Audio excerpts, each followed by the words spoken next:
Ces hommes se sont repliés sur Alger.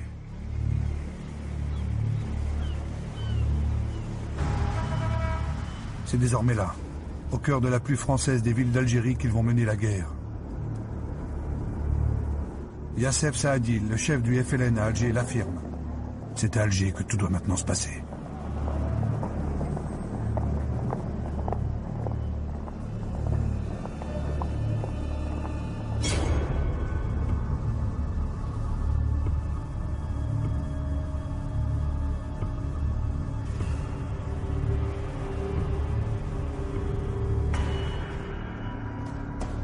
Face aux premiers morts du terrorisme, Robert Lacoste prend une décision radicale.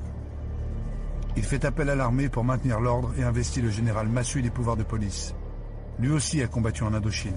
C'est un ancien des forces françaises libres, fait compagnon de la libération par le général de Gaulle.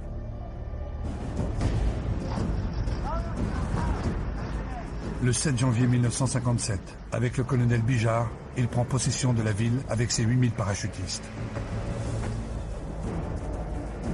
Immédiatement après, en guise de réponse, 3 explosions ravagent des cafés fréquentés par de jeunes Français. Ce sont 3 femmes qui ont déposé les bombes. Il y a 4 morts et une 60aine de blessés.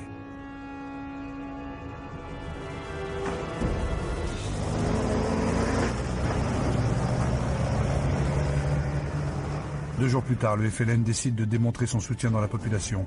Il lance un appel à la grève générale. L'appel est entendu. Alger ressemble à une ville morte. L'armée reçoit l'ordre de briser la grève. Le soutien populaire au FLN ne doit pas être visible.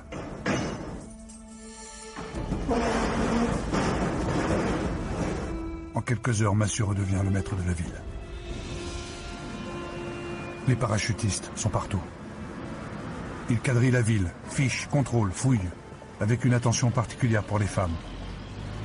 Ils savent que le FLN les utilise pour poser des bombes.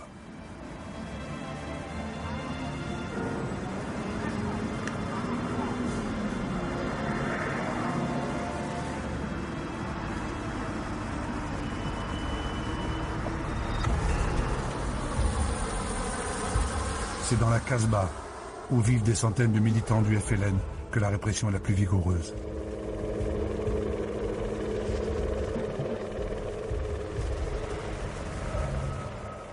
L'armée vous parle.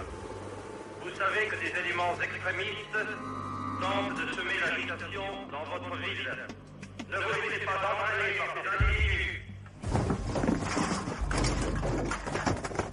Les hommes de Massu ratissent chaque ruelle, chaque maison, chaque terrasse.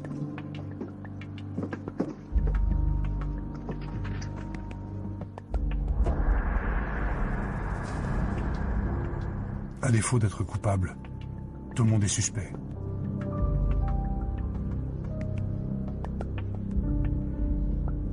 Ces hommes sont expédiés vers ce que les militaires nomment des centres de transit et de triage.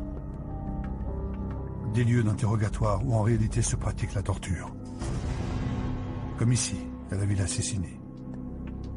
Les interrogatoires se font à coups d'électricité, de simulacres de noyade, de supplices en tout genre. Le but est d'obtenir des renseignements par tous les moyens, dans l'idée de prévenir les attentats. Il y en a eu plus d'une centaine pour le seul mois de janvier. Passé cet escalier, les opérateurs ont cessé de filmer. Mais l'absence d'images, de traces, ne doit pas signifier l'amnésie. La torture est une réalité de la bataille d'Alger, et l'une de ses armes les plus sinistres.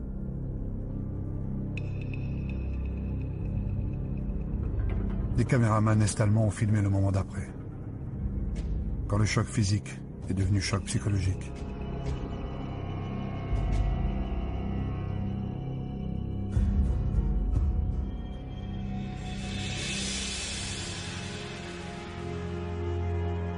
L'usage de la torture et des exécutions sommaires provoque un profond malaise dans l'armée. Si certains acceptent de faire le sale boulot, d'autres officiers refusent. C'est le cas du général de la Bollardière, qui démissionne et qui écrit « La torture dégrade plus celui qui l'inflige que celui qui la subit. »